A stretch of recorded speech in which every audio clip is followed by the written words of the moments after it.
Mchungaji Kesi, ninaangalia hapa Ustadh Shafi Online TV, na wewe karibu. Miezi iliyopita nilifanya mjadala nikiwa katika jiji la Arusha na Daniel Mwankemwa, ambapo mjadala huu ulikuwa ni baina ya Qur'ani na Biblia na sayansi.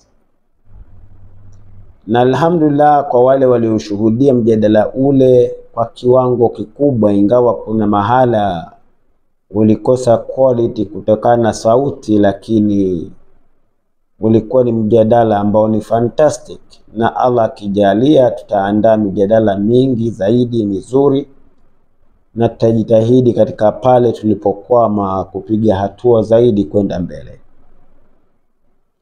Na washukuru watu wa Arusha, Waislamu na hata wasio kwa Waislamu, kwa kuhudhuria na kwa kusapoti kwa namna moja ama nyingine. Lakini katika miezi hii 10 tangu nikiwa katika mji wa Mtwara, nilikuwa nikijaribu kurejesha majibu kwa wachokonozi, na katika moja ya sababu za kurejesha majibu haya kwa wachokonozi ni pale ambapo walipokuja na madai ya kwamba hakuna Mungu, walipodai kwamba Uislamu sio dini, walipodai kwamba Muhammad si mtume na mengineyo.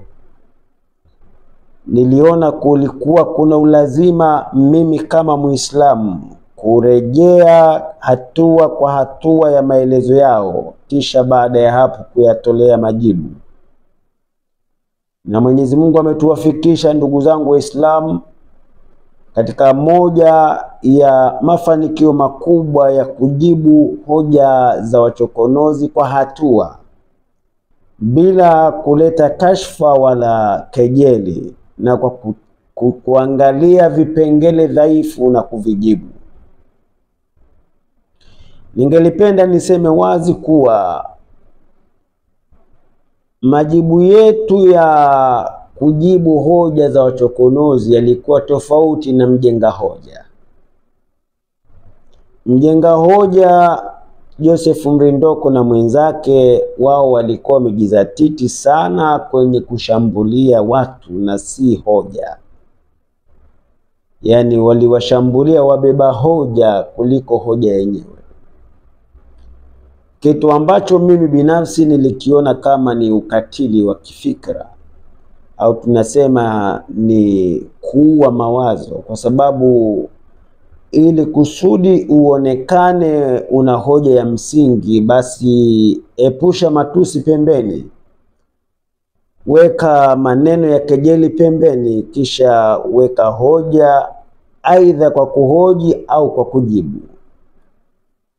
Lakini tangu siku ya mwanzo nilipoangalia video za wachokonozi, niliona kuwa ndani yake kulikuwa kuna madhaifu makubwa, na ndio maana nilisema wazi kwamba wachokonozi kwa kile ninachokifanya hawataweza kurejea kujaribu kujibu chochote ninachokifanya. Lakini kuna watu ambao katika namna moja ama nyingine, kwa kupitia comments na wengine kwa kupiga simu, kwa sababu niliacha namba zangu za mawasiliano kupitia online yangu hii, wako baadhi ya watu wamejaribu kunipigia simu wakinisihi kwamba kama ingelifaa basi ungewaita mezani ukafanya mjadala nao. Na kwa bahati njema nimefikia kukubali mawazo ya watu mbalimbali, na nikapokea hoja zao, na nikaona kuna ulazima wa kuwatafuta wachokonozi. Mwezi wa 3 wa mwaka 2025, ambao tulikuwa tunaingia kwenye mwezi wa Ramadhani, kwa muda wa mwezi mzima wa Ramadhani nilikuwa katika jiji la Arusha. Na kwa bahati nzuri Arusha ndio mahala ambapo mara nyingi wachokonozi wamekuwa wakionekana kufanya shughuli zao. Katika moja ya matukio niliyopata ya bahati sana ni kukutana na bwana mmoja anaitwa Suleiman. Huyu bwana alikuwa ni miongoni mwa watu waliokerwa sana na hoja za wachokonozi, lakini bahati njema aliona moja ya video zetu ambazo tumeziposti na kujibu wachokonozi kile wanachokidai. Alifurahi sana. Lakini pia kumbe alifanya jitihada kubwa za kupata mawasiliano na watu wa Radio 5. Kwa nini alitafuta mawasiliano ya watu wa Radio 5? Ni kwa sababu wachokonozi walikuwa wakienda Radio 5 mara kwa mara kutoa mihadhara yao pale. Na kwa namna hiyo aliona kwamba ingelikuwa rahisi sana kuwapata watu wa Radio 5. Ingekuwa rahisi sana kuwapata wachokonozi kupitia watu wa Radio 5. Na ni kweli alimpata mmoja kati ya wale waongoza vipindi vya wachokonozi pale Radio 5. Somebody simjui jina lake, lakini ni mashuhuri nadhani. Alipopata mawasiliano yake yale akaniunganisha naye, nami nikaongea naye yule bwana juu ya kwamba kama ingewezekana basi tungelifanya mjadala wa live baina yetu sisi na wachokonozi. Na mjadala ule ulipaswa ufuate kanuni za kimijadala zote, ikiwemo kupangwa kwa muda, mada ijulikane nini kinachopaswa kujadiliwa, lakini pia ijulikane wenye viti wa pande mbili zote za mjadala. Alhamdulillah, bwana yule akapokea jambo hilo kwa furaha, akasema mimi nadhani itakuwa ni moja kati ya mambo mazuri sana. Yeye alisema kwa Kiingereza itakuwa ni superb, ni moja kati ya vitu vizuri sana. Basi mimi nikaamini kwamba jambo hili lingekuwa vizuri kama kuliko kuongea kwa kupitia video tu za mtaani au pembeni, basi tungekutana uwanjani, kwenye ukumbi au popote pale ambapo wangekubali. Basi na mimi nilitoa nafasi ya kulipia gharama ili kusudi tufanye debate baina yao na sisi. Baada ya muda akaniambia nitawasiliana nao, nami kusubiri kama nini kitatokea. Sikupata majibu kwake, hakunipigia simu, nami nikamrejelea kwa simu, nikampigia simu na nikaongea naye. Akaniambia wachokonozi wamekubali kufanya mdahalo, lakini sasa wako Dar es Salaam. Haya ninayoyaongea ni katika mwezi wa 3 kwenda wa 4, yani kutoka Ramadhani mpaka nje ya Ramadhani. Basi mimi nikasema ni vizuri, na ni kweli kwa bahati nzuri niliona moja ya video zao walizokuwa wamezitoa wakiwa Dar es Salaam kwenye moja ya channel moja, sikumbuki ile channel, lakini walikuweko pale wakihojiwa na wakaeleza mambo mbalimbali. Nikaamini kwamba baada ya kwamba watarejea kutoka Dar es Salaam kuja Arusha, tungepata fursa sasa ya kufanya debate baina yetu sisi na wachokonozi. Lakini mpaka leo ninavyosema hapa, nimepiga simu ya yule bwana ambaye alikuwa ni wa kutu connect na wachokonozi, haipokewi kabisa. Kwa hivyo sijaelewa ni kwa nini mpaka leo haipokelewi. Na mimi nilipata kutoa maelezo mwanzo kwamba yoyote ambaye atakayeweza kutufanyia mawasiliano na wachokonozi na wakakubali, kwa sharti wakakubali kuingia kwenye debate, tungeweza kutoa hata ofa ya pesa, kwa sababu wachokonozi wamekuwa wakidai mambo mbalimbali ambayo wamejaribu kusema wazi kwamba hakuna mtu mwenye elimu ya mambo hayo, jambo ambalo si kweli. Na kwa mtu ambaye anajua na maarifa na ufahamu, hawezi kutamka maneno kama hayo, ila kwa sababu ya kujiamini kwao na kuona kwamba wana uwezo mkubwa, ndio maana wamejaribu kutamka mambo kama hayo. Lakini nashangaa sasa, kama ikiwa ni kweli wanachokiongea ni sahihi na ni kitu cha kielimu, vipi hawako tayari kufanya mijadala? Na hili nimeliona tangu mwanzo katika moja ya video zao, wakisema hatuwezi kujadiliana na mtu yoyote isipokuwa mufti wa Tanzania ama papa, jambo ambalo kiukweli aliingia akilini. Yani kwa mtu ambaye ana hoja za msingi hawezi akaweka vikwazo, kwa sababu huwezi ukawaambia watu wote duniani kwamba mtu mwenye akili duniani mtu mmoja tu, papa. Si kweli. Au huwezi ukawaambia kwamba mtu mwenye elimu tu ni mmoja, mufti. Si kweli.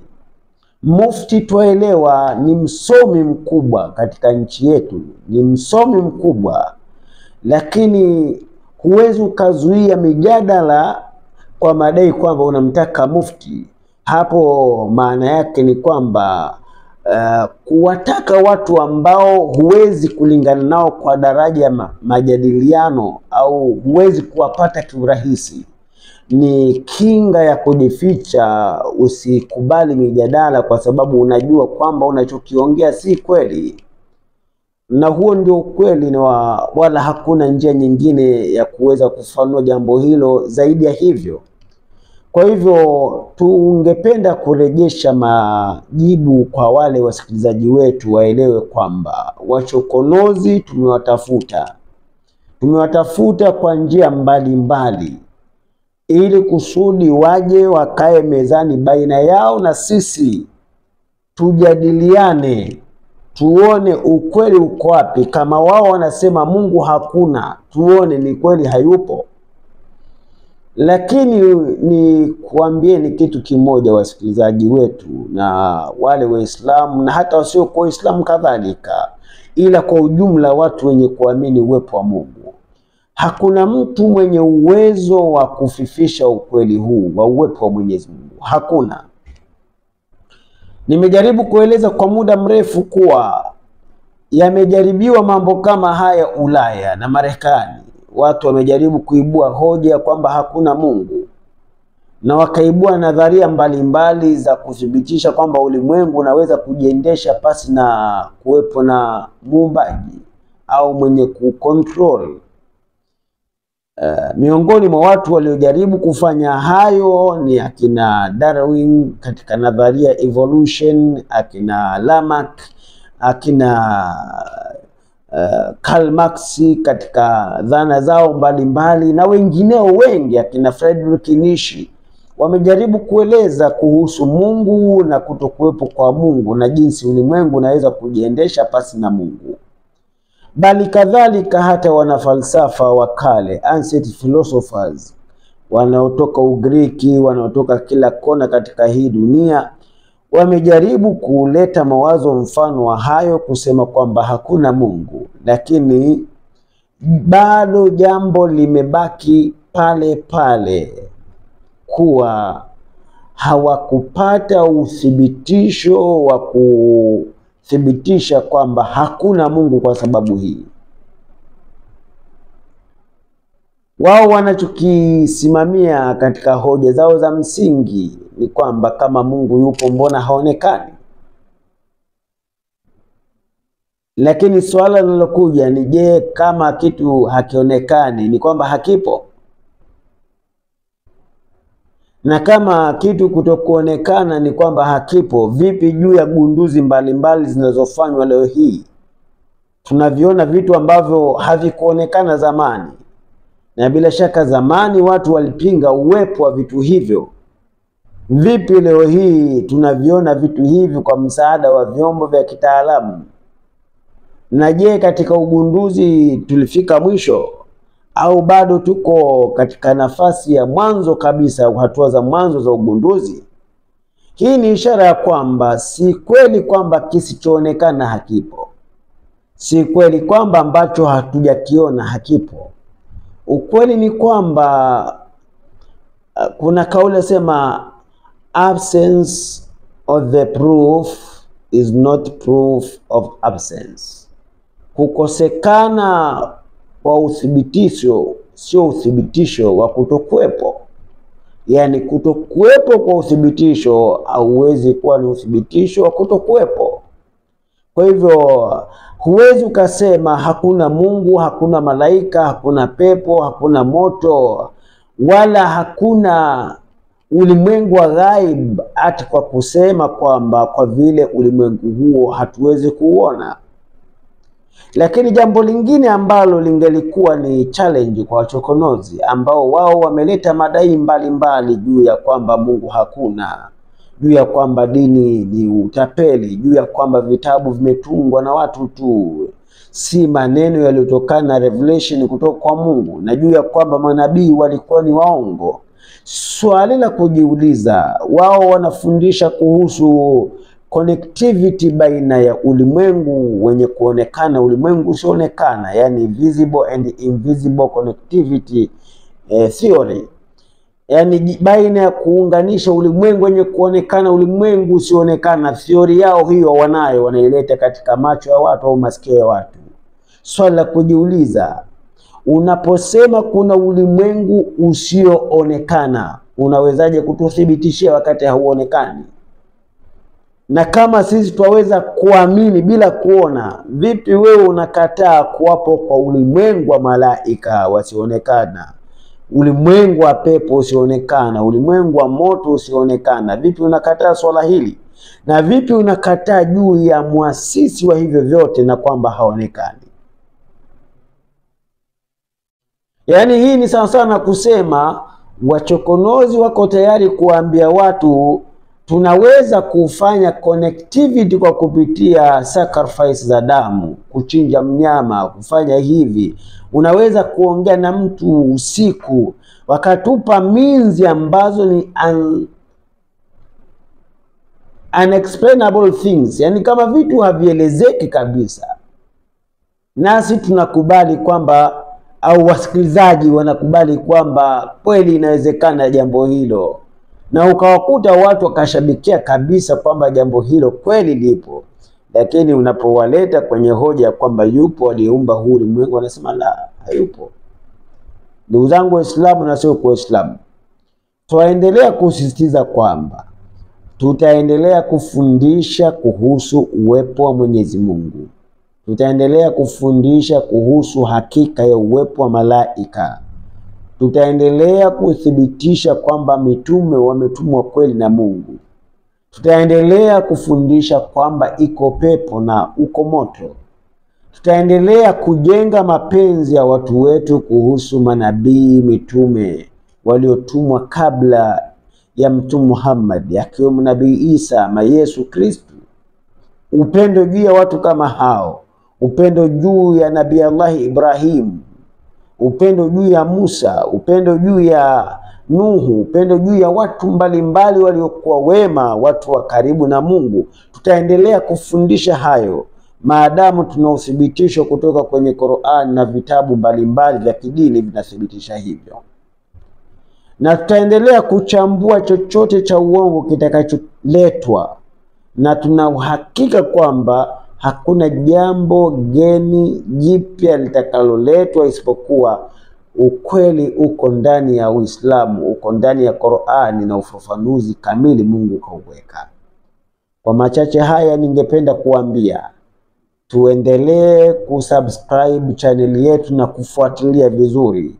Mada nyingi sasa tunakwenda kuzipresenti upya, na katika siku hizi za usoni tutakuwa na mada maalum itakayokuwa ikigusia hakika ya uwepo wa majini. Naitwa Muhammad Pango, naangalia Ustadh Shafi Online TV.